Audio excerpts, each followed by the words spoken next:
Hello दोस्तों, तो आज की इस वीडियो में हम आपको बताएंगे कि बिना पूर्णवर्ग संख्याओं का वर्गमूल हम कैसे ज्ञात करते हैं।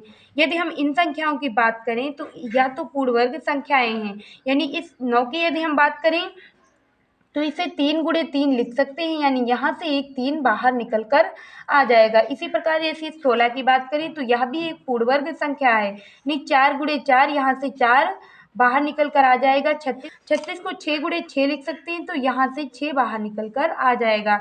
इसी प्रकार 25 को हम 5 गुणे 5 लिख सकते हैं और यहाँ से 5 निकल कर बाहर आ जाएगा। लेकिन यदि हम बात करें कि इस 10 की, इस 10 को हम इस वर्ग से बाहर कैसे निकालेंगे, यानी नॉन परफेक्ट स्क्वायर नंबर को हम परफेक्ट स्क्वायर नंबर कैसे बनाएंगे, तो यह हम बताएंगे आज की इस वीडियो में। तो यदि आपने अभी तक हमारे चैनल को सब्सक्राइब ना किया हो तो प्लीज़ चैनल को सब्सक्राइब कर लें। तो हम इस 10 का वर्गमूल कैसे करेंगे, तो यहाँ हम देखेंगे कि 10 किस पूर्णवर्ग संख्या के नज़दीक है। यह 9 के नज़दीक है या 16 के नज़दीक है। तो यदि हम 9 को लें तो यह 10 9 के ज़्यादा नज़दीक है। तो यहाँ हम लिख लेंगे रूट के अंदर 9 और यहाँ प्लस 1, यानी 9 में यदि हम 1 जोड़ेंगे तो यह 10 हो जाएगा। और यदि 9 को हम रूट से बाहर निकालेंगे तो यह 3 निकल कर आ जाएगा, और प्लस लगा है तो प्लस लगा देंगे। और इस 3 का दूना इसके नीचे, बटे के नीचे इस 3 का दूना लिख देंगे, यानी इस 3 का दूना यहाँ 6 लिखेंगे। अब हम इसे जोड़ लेंगे तो 6 तिया होगा 18, और 18 में यदि 1 जोड़ेंगे तो यह हो जाएगा 19 और बटे 6। और यदि इस 19 को 6 से हम भाग देंगे तो 19 को हमें भाग करना है 6 से, तो 6 तिया हो जाएगा 18, यहाँ 18 लिखेंगे, एक बचेगा शेष और यहाँ पॉइंट लगा देंगे, यहाँ 0 बढ़ा देंगे। 6 कम हो जाएगा 6, तो यहाँ 6 लिख देंगे और घटाएंगे तो यहाँ 4 बचेगा, यहाँ दोबारा 0 बढ़ाएंगे, 6 छंग हो जाएगा 36, तो 3.16 यानी 3.16 हो जाएगा इस क्वेश्चन का आंसर।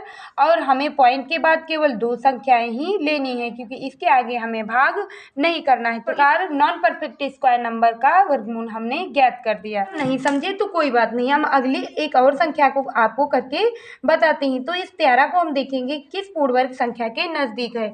देखो 9 के यहाँ नज़दीक नहीं होगा, क्योंकि 13 से यदि हम 4 को माइनस करेंगे तब 9 मिलेगा, लेकिन ये 13 में हम 3 को जोड़ेंगे तो 16 प्राप्त हो जाएगा। तो हमें लेना वह संख्या है जो उस संख्या के ज़्यादा नज़दीक हो। तो यहाँ रूट के अंदर 13 अंडर रूट 16 के ज़्यादा नज़दीक है, तो यहाँ अंडर रूट 16 हम लिख लेंगे और माइनस कर देंगे 3, यानी 16 से यदि हम 3 को घटाएंगे तो हमें 13 प्राप्त हो जाएगा। यहाँ से निकल कर आ जाएगा 4 और माइनस 3, 4 का दूना हमें यहाँ इसके नीचे लिखना है, तो यहाँ लिख देंगे 8।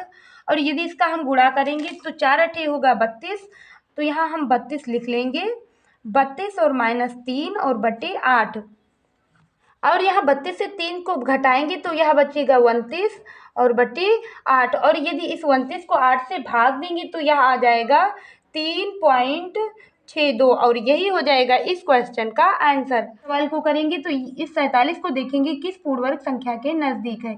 तो यह 49 के नज़दीक है, तो यहाँ 49 लिख लेंगे और माइनस कर देंगे 2। यदि 49 से 2 को घटाएंगे तो 47 प्राप्त हो जाएगा। यहाँ से निकल कर आ जाएगा 7 और माइनस 2, इस 7 का दूना यहाँ हमें लिखना है नीचे।